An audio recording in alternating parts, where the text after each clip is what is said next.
Hello? Hello, am I audible? Hello? Yes, ma'am. Okay. Now see, TCON is the SFR related to timer. Means what? It is going to control all the operations related to timer. Okay. First thing, as we know that in 8051, we are having two timers, that is timer 0 and timer 1. Okay. So control the operation of these two timers, we are having the register or the SFR called as a TCON.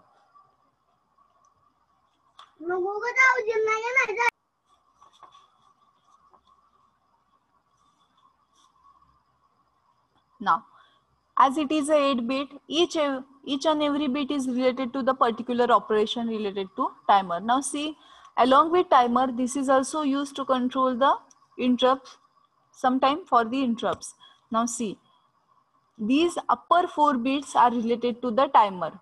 Okay. Now, lower 4 bits are related to the interrupt.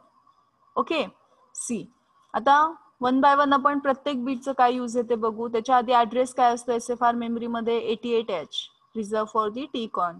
ना आता पहिलं bit बघा, 8 नंबरचं bit बघा, TF1. Okay now see here TF1 means timer 1 overflow flag. Timer 1 overflow flag म्हणजे काय की आता कन्सिडर करा की तुम्ही 5 मिनिटाचा टायमर लावला. ओके तुम्ही सांगितलं की वॉशिंग मशीन 5 मिनिटं ऑन असायला पाहिजे. ना जेव्हा 5 मिनिट कंप्लीट होतील, ओके जेव्हा ते पूर्ण तुम्ही जो सेट केलेला टाइम आहे तो कंप्लीट होईल तेव्हा हे बीट सेट होतं. याला काय म्हणायचं, ओव्हरफ्लो बीट.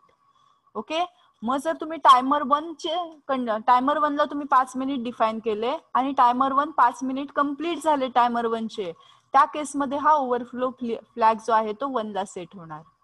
समजतंय का? Yes or no?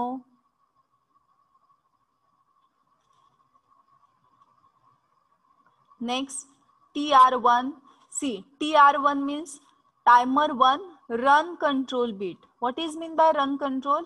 Now, TR1 bit जेव्हा तुम्ही 1 करता तेव्हा काय होतं, आपला टायमर ऑन होतो.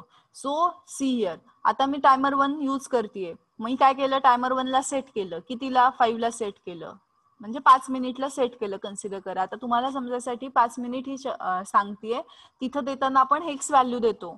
ओके म्हणजे कन्सिडर करा की मी 10 ला सेट केलं, म्हणजे काय की तो 00 होईल, नंतर 01 होईल, नंतर 02, 03, 04, 05, 06, 07, 09. ओके सो आपण जर फॉर एक्झाम्पल 09 ला सेट केलं तर तो काय होईल, 0 पासून 09 पर्यंत जाईल. ओके 09 ला जेव्हा तो रीच होतो म्हणजे काय की त्यांनी पूर्ण त्याची व्हॅल्यू अटेंड केली, जेवढी आपण सेट केली होती ती अटेंड केली.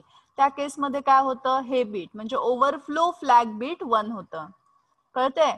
नाव TR1 चं फंक्शन काय आहे, तर टायमरला ऑन करायचं, रन करायचं. ओके तुम्ही आता मॅटलॅब वगैरे यूज करता, तुम्हाला रन फंक्शन असतं बघा. रन म्हणजे काय की तुम्ही ऑन करता. सो टायमर 1 ला जेव्हा ऑन करायचं असतं तेव्हा आपल्याला या बीटला काय करावं लागतं, 1 करावं लागतं. कळालं का? Yes or no? So TR1 bit use करून तुम्ही टायमर 1 ला ऑन करता. TF बीट 1 कधी होतं, तर ते टायमर जेव्हा ओव्हरफ्लो होतो तेव्हा. ओके सी हियर TF0 म्हणजे काय, timer 0 overflow flag bit. Okay now see flag म्हणजे काय की जो सिस्टीम कडून सेट होतोय. आपण याला ओव्हरफ्लो कधी होणार आहे, जेव्हा सिस्टीम त्याच्या सेट झालेल्या व्हॅल्यूला रीच होणार आहे तेव्हा. मग ती काय आपण कंट्रोल करत नाही. मग TF0 बीट कधी 1 होतं, जेव्हा तुमचा टायमर 0 सेट केलेल्या व्हॅल्यूला पोहोचतो तेव्हा काय होणार आहे, TF0 1 होणार आहे. समजते ना? TR0 हा काही फ्लॅग नाहीये. ओके म्हणजे काय, हे बीट आहे की जो युजर ऍक्सेस करू शकतो. मग जेव्हा आपल्याला टायमर 0 ला ऑन करायचं असतं तेव्हा आपण या बीटला 1 ला सेट करतो. कळालं का? आता या 4 बीटचा जर वर्किंग बघितलं तर कसं होणार आहे बघा. जेव्हा आपल्याला TR0 म्हणजे काय, टायमर 0 ला ऑन करायचंय तेव्हा आपल्याला या बीटला 1 ला सेट करावं लागतं. ओके ना, जर आपल्याला टायमर 1 ला ऑन करायचंय तेव्हा आपल्याला या बीटला 1 करावं लागतं. ओके ठीक आहे, टायमर ऑन झाला. ऑन होऊन जेव्हा टायमर 0 सेट केलेल्या व्हॅल्यूला पोहोचतो तेव्हा हे ऑटोमॅटिकली सेट होतं. ओके म्हणजे काय होतं, तिथं टायमर 0 ओव्हरफ्लो झाला. ओव्हरफ्लो म्हणजे काय की त्याच्या व्हॅल्यूला तो पोहोचला. नाव टायमर 1 काय, ओव्हरफ्लो फ्लॅग म्हणजे काय की टायमर 1 जेव्हा त्याच्या सेट व्हॅल्यूला सेट होतो म्हणजे काय की पोहोचतो, याला काय टेक्निकल वर्ड मध्ये म्हणायचं ओव्हरफ्लो होतो, तेव्हा हा फ्लॅग काय होतो सेट होतो. आधी मला सांगा हे 4 बीट कळाले का? ओके, कोण सांगते what is the use of TF1? मराठीतून सांगा पहिल्यांदा. TF1 चा यूज काय आहे सांगा.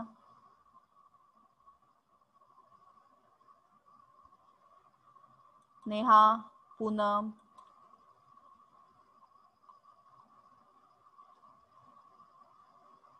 Arbaaz,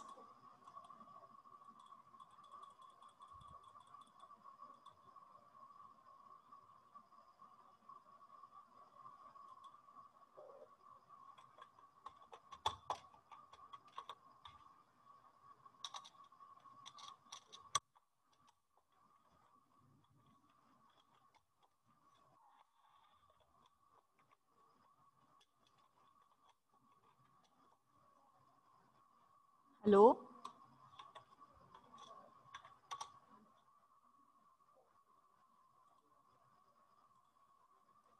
See here. TF1 काय? It is a timer 1 overflow flag. When timer 1 getting overflow, this flag is set. TF0, it is a timer 0 overflow flag. When timer 0 getting overflow, then this flag is going to set. Okay. TR1 and TR0. Timer run 0 means what? To turn on the timer 0, we have to make this bit as a 1.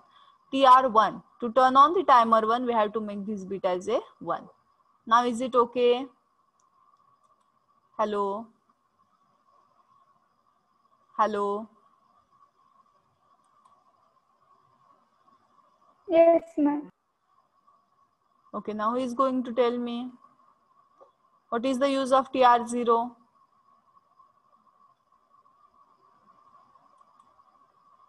What is the use of TR0?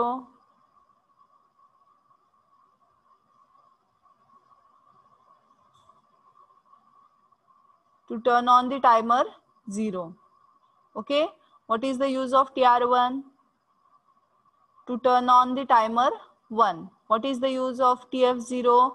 When timer 0 overflow, this flag is going to set. What is the use of TF1? When timer 1 is overflow, this flag is going to set.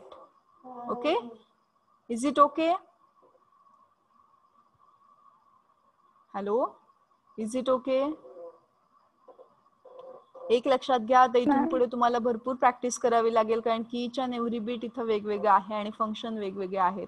SFR एकदा तुम्हाला बऱ्यापैकी कळाले आणि fix झाले तुमच्या brain मध्ये की हा हे या SFR चं फंक्शन आहे, मग त्या केसमध्ये तुम्हाला प्रोग्रामिंग काही अवघड वाटणार नाही. ओके, नाउ नेक्स्ट बीट बघा. External interrupt 1 edge flag. Okay, external interrupt 0 edge flag. Okay, see here interrupt 1 type control and external interrupt 0 type control bit. Now these 4 bits are used to control the interrupts. Now what is mean by age flag? Age means what? Age means whenever there is a change from 0 to 1 or 1 to 0, then and then only it will activate. Okay, now आता जे काही interrupts तुम्हाला available आहेत ते जर तुम्हाला Ejani control करायचे असते, नॉर्मली कसं सगळे लेवल कंट्रोल्स असतात. ओके, लेवल कंट्रोल आणि edge control. Okay, I will make that concept clear. Wait, see here.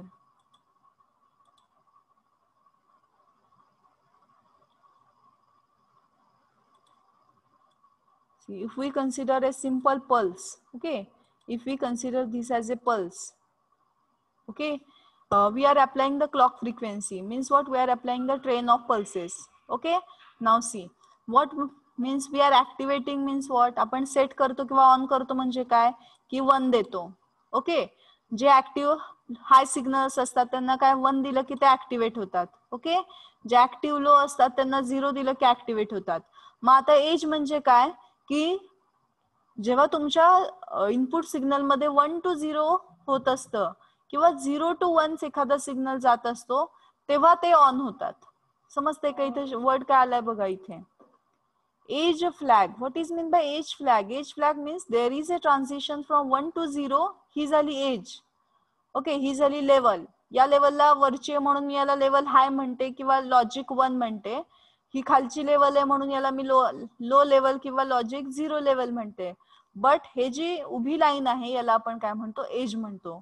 मग याला एजला तुम्ही डिफाईन कसं करता, आयदर फ्रॉम 1 to 0 जाताना तुम्हाला एज भेटती किंवा 0 to 1 जाताना तरी एज भेटते. Okay, so if you want to activate the interrupt during the age, that is transition from 0 to 1 or 1 to 0, in that case you are going to use this bit.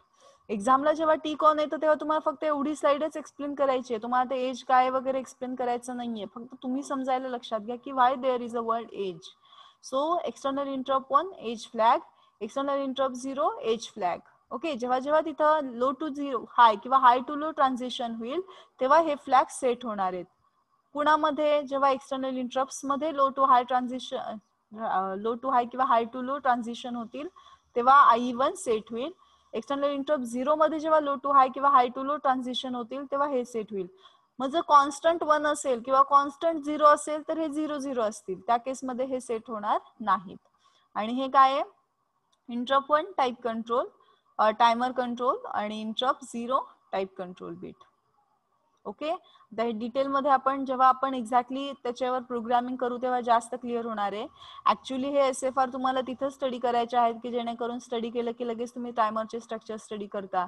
पण सगळ्यात सोपी method काय की first chapter मध्ये आधी तुम्ही SFR समजून घ्यायचं, त्याच्यावर प्रॅक्टिस करायची आणि मग तुम्ही म्हणजे फोर्थ चॅप्टर मध्ये ते परत यूज करून त्याच्यावर प्रोग्रामिंग करायचं. ओके, सो बघा, tick-on means timer control SFR. Timer control SFR कशाशी रिलेटेड आहे, टायमर्सला कंट्रोल करायला. आपल्याकडे 2 टायमर्स आहेत, मग टायमर्सला जर ऑन करायचं असेल तर TR0 आणि TR1 बीट यूज केलं जातं.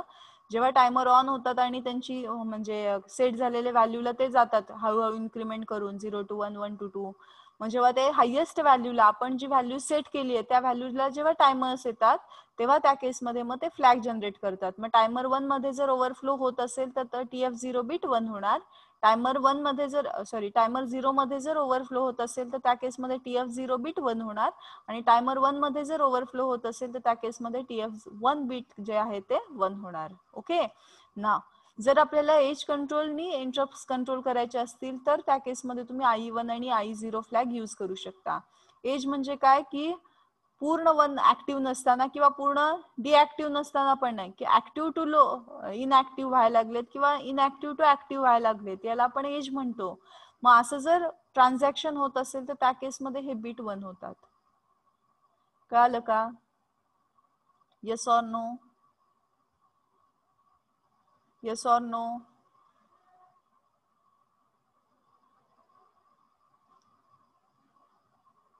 Okay, see here.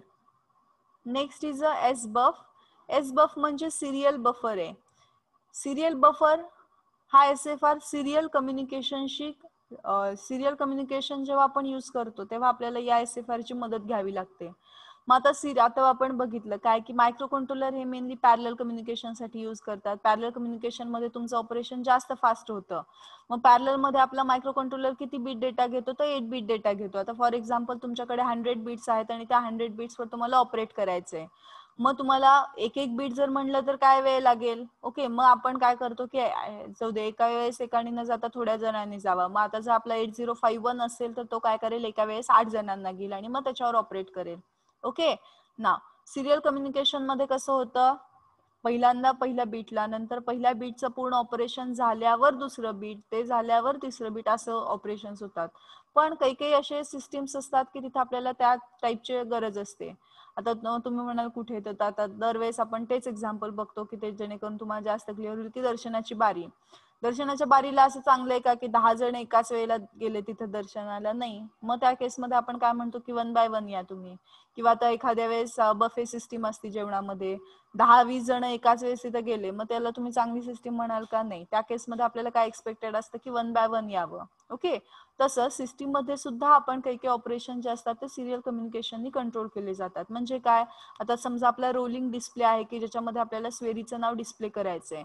मग आता आपण काय करतो की पहिल्या पोझिशनला S डिस्प्ले झालं पाहिजे, दुसऱ्या पोझिशनला V डिस्प्ले झालं पाहिजे, समजते. एकाच पोझिशनला SV जे काही आपलं पूर्ण स्पेलिंग आहे ते जर डिस्प्ले झालं तर चालेल का, नाही चालणार. का, म्हणजे एकाच पोझिशनला तुम्ही एस पण डिस्प्ले करताय, एस वरच ओव्हरलॅप तुम्ही व्ही करताय, त्याच्यावरच ओव्हरलॅप तुम्ही ई करताय, त्याच्यावरच ओव्हरलॅप तुम्ही आर करताय आणि त्याच्यावरच तुम्ही ओव्हरलॅप आय करताय. ओके, मग that is not the good. तुम्हाला पूर्ण स्वेरी नाव डिस्प्ले करायचंय, मग तुम्हाला काय एक्सपेक्टेड आहे की पहिल्यांदा एस ने डिस्प्ले व्हायला पाहिजे, नंतरच्या पोझिशनला व्ही ने डिस्प्ले व्हायला पाहिजे, नंतरच्या पोझिशनला मग तुमचा ई ने डिस्प्ले व्हायला पाहिजे. ओके, मग इथं काय लागेल तुम्हाला, सिरियल कम्युनिकेशन लागेल की एस नंतर व्ही, व्ही नंतर, नंतर म्हणजे काय serial communication, at A time म्हणजे काय पॅरलल कम्युनिकेशन. सो जेव्हा असे रोलिंग टाईप डिस्प्ले असतात मग त्या केसमध्ये तुम्हाला सिरियल कम्युनिकेशनची गरज पडते. त्यामुळे मग आपण जर प्रोसेसर बघा किंवा कंट्रोलर बघा, प्रत्येकाकडे तुम्ही प्रत्येक दोन्ही प्रोसेसरनी तुम्हाला काय केलेलं आहे, दोन्ही स्ट्रक्चरने तुम्हाला सिरियल कम्युनिकेशनची फॅसिलिटी दिलेली आहे की तुम्ही जर त्या ऍप्लिकेशनसाठी मला यूज करत असाल तर मग ते सुद्धा तुम्ही यूज करू शकता. समजते. मग आता एसबफचा यूज काय होतो सिरियल कम्युनिकेशन मध्ये, तर जेव्हा तुम्हाला सिरियल कम्युनिकेशन मध्ये डेटा ट्रान्समिट करायचा असतो तर तो जो डेटा आहे तो एसबीएफ मध्ये तुम्ही ट्रान्समिट करता. म्हणजे फॉर एक्झाम्पल तुम्हाला जर सिरियली 5F डिस्प्ले करायचे किंवा स्वेरीचं एस डिस्प्ले करायचं, तुम्ही काय करता, ते एस काय करता एसबफ मध्ये टाकता, मूव एसबफ कॉमा एस. याचा अर्थ काय, जे एस लेटर आहे ते एसबफ मध्ये जावं. मग आता तुम्ही म्हणा मॅडम लेटर कसं जाईल, लेटर आपल्याला समजायला पण त्याच्या आत काय असणार आहे, त्याचा बायनरी 8 कोड असणार आहे, तो एसबफ मध्ये जातो आणि मग लेटर एस डिस्प्ले होतं. समजते का. अगेन याच्यावर सुद्धा तुम्हाला प्रोग्रामिंग्स आहेत आणि ते सुद्धा एक्झामला 6 ते 8 मार्क्स साठी विचारतात की लेटर म्हणजे लेटर स्वेरी डिस्प्ले करा, write a program to display the letter स्वेरी, किंवा आता तुम्हाला एक्झामला स्वेरी येणार नाही, दुसरं कुठलं तरी वेगळं वेलकम लेटर येईल. ओके, किंवा महाराष्ट्र किंवा इंडिया किंवा हॅलो वर्ड डिस्प्ले करा. मग ते आपण कसं, म्हणजे ते डिस्प्ले करायसाठी मग आपण काय यूज करतो, सिरियल कम्युनिकेशन यूज करतो. मग सिरियल कम्युनिकेशन मध्ये जो तुमचा डेटा आहे तो सिस्टीमला देण्यासाठी कोण आहे, एसएफआर, एसबफ एसएफआर आहे. सो सिरियल बफर बघा आता इथं, the serial buffer SFR is use to send and receive data via serial port. Okay, so serial data जो काही आहे तो इनपुट म्हणून द्यायला किंवा आउटपुट म्हणून घ्यायचा असेल तर तो तुम्ही कुठे द्यायचा, एसबफ थ्रू द्यायचा. कळालं. Now SBUF serves as the output port during return operation and input port during the read operation. आता already we have practiced read write many times. So परत एकदा वाचा हे, SBUF serves as a output port during return operation. Write करायचं म्हणजे काय की तुमच्या ब्रेन मध्ये आहे आणि तो तुम्हाला म्हणजे तुमच्या नोटबुक मध्ये लिहायचंय, तो राईट ऑपरेशन. राईट म्हणजे आपण कसं करतो बघा, आपल्या डोक्यात आहे आणि त्या वाया आपण ते नोटबुकवर लिहितोय, तसं सिरियल बफर मग त्या केसमध्ये तुमचं आउटपुट असेल का, सिस्टीम मध्ये ऑलरेडी आहे. सिस्टीम म्हणजे काय, तुमचा ब्रेन आहे आणि ते तुम्हाला मेमरीमध्ये द्यायचंय, म्हणून ते काय आहे, जेव्हा तुम्ही राईट ऑपरेशन करता तेव्हा एसबफ तुमचा ऍज आउटपुट पोर्ट म्हणून काम करतो. याच्या अपोजिट बघा रीड करतोय. आता रीड करतोय म्हणजे काय, बुक आपल्या समोर आहे आणि ते बुक मधला जो काही डेटा आहे तो ब्रेन मध्ये जातोय. आपला मायक्रो कंट्रोलर झालं, मायक्रो प्रोसेसर झालं, काय ते ब्रेन आहेत. ओके, सो रीड करताय म्हणजे काय, ऑलरेडी तुमच्याकडे डेटा सेव्ह केलेला आहे मेमरीमध्ये. मेमरी म्हणजे आता इथं तुमची नोटबुक कन्सिडर करा. सो नोटबुक मधला डेटा तुम्ही रीड करताय म्हणजे काय, तुमच्या ब्रेन मध्ये घालवताय. ओके, मग त्या केसमध्ये तुम्ही काय म्हणून काम करतोय, तुम्ही इनपुट म्हणून काम करताय. समजतंय का. हे सारखं रिपीट करून सांगते कारण की याच्यावर सुद्धा एमसीक्यू विचारतात. In case of the write operation SBUF acts as a input का output. In write operation, it will act as a output. In read operation, it will write as a input. कळालं का. So जो काही serial data transmission करायचे किंवा reception करायचे तो data via, म्हणजे तो कुठे असायला पाहिजे, एसबफ मध्ये असायला पाहिजे. मी जर म्हणलं 23 सिरियली ट्रान्समिट करा तर तुमची पहिली इन्स्ट्रक्शन काय पाहिजे, मूव एसबफ कॉमा 23. म्हणजे काय, 23 हा डेटा तुम्ही कुठे घेतला, एसबफ मध्ये घेतला. कळतंय का. सो सिरियल ट्रान्समिशन मध्ये जो काही सेंड आणि रिसीव्ह आहे डेटाचं ते व्हाया ऑलवेज कोणाच्या थ्रू होतं, एसबफ थ्रू होतं. मग तुम्ही म्हणाल मॅडम आयोपिनचा यूज काय, आयोपिन या पॅरलल ट्रान्समिशन साठी यूज होतात. समजते. पॅरलल ट्रान्समिशन म्हणजे काय, एका वेळेस तुम्ही 8 बीट डेटा देताय किंवा 8 बीट डेटा घेताय. Okay, but for serial transmission, yes Shubham, okay, so for the serial transmission you have to use towards the SBUF. Okay, just wait for 1 minute. Is it okay? Have you got the concept? Hello, give me reply fast. Hello, is it okay? Okay, in next lecture you are having test on the microcontroller topic. So those who have not started study about the microcontroller, you can start. Okay, I think so. Tomorrow we are not having lecture. In the Friday we are going to take the test of 20 or 25 marks. Okay, it is only on the parts of the concepts of the microcontroller. Okay, ठीक है. We will stop here now.